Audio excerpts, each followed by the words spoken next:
Hello, my name is Lisbeth Tejera, and today we'll be connecting SLO4, which is predicting the consequences of DNA packaging on echonuclease and endonuclease digestion, electrophoresis of DNA, and southern blots, with some key findings from the Mason and Cox 2001 paper, which focuses on exonucleases essential for genome stability and how chromatin packaging shapes their ability to access DNA.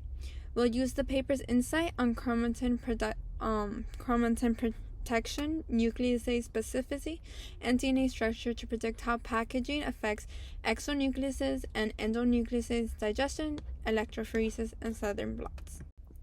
When it comes to the paper's background, it is important to begin by emphasizing that cells rely on protective DNA packaging, such as chromatin, to maintain genome integrity. Chromatin physically shields the DNA from damages and control nuclease accessibility. The review explains that nucleases, both exonucleases and endonucleases, must access DNA ends or interiors to repair or process DNA during replication, mispair repair, nucleotide excision repair, and base excision repair, as well as double-strand breaks repair. One of the major ideas relevant to the SLO is that the nucleases require access to specific DNA structures. Exonucleases act only on free DNA ends, while endonucleases require exposed regions within the DNA strand. The paper repeatedly notes that nucleases bind in DNA in a structure-specific manner and rely on accessibility to substrates, often involving bending or strand separation. Chromatin reduces access by wrapping DNA around nucleosomes. This means tightly packaged DNA naturally blocks cleavage, affecting any experimental technique that requires complete digestion. According to the paper, exonucleases remove nucleotides from free DNA ends, and they rely on direct binding to exposed sugars/phosphate backbones to begin digestion.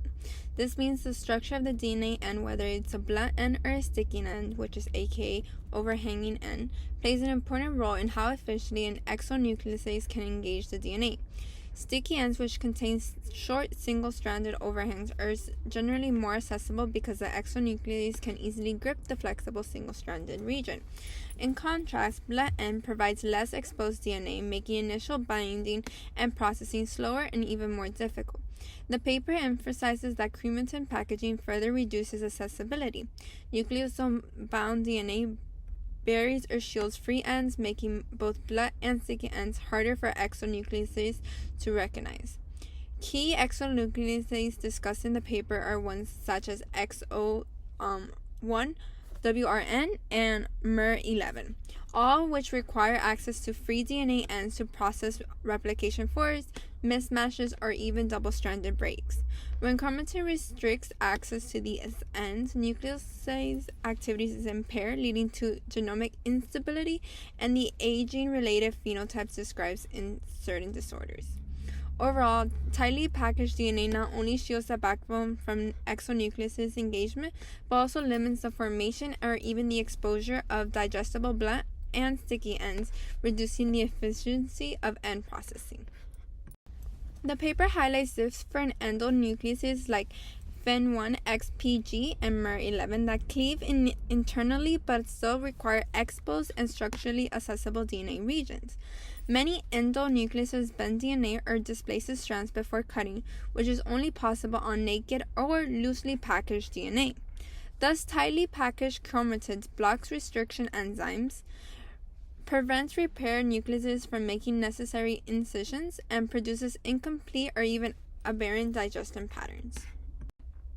From the review article, some key takeaways include chromatin acts as a protective barrier that reduces nuclease access to DNA ends and internal sequences. Nucleases require structural accessibility, including end frying or DNA bending to function. Some activities are blocked by tight packaging.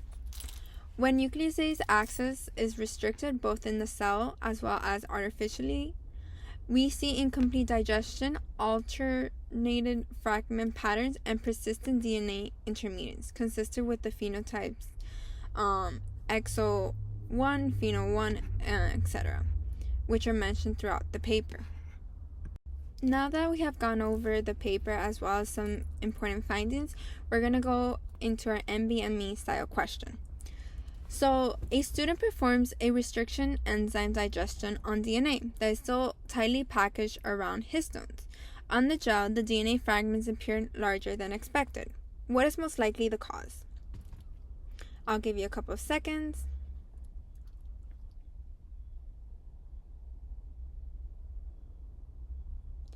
If you said B, you are correct, because remember, when DNA is tightly packaged and chromated, restriction enzymes cannot access their cut sites, leading to incomplete digestions and even larger fragments.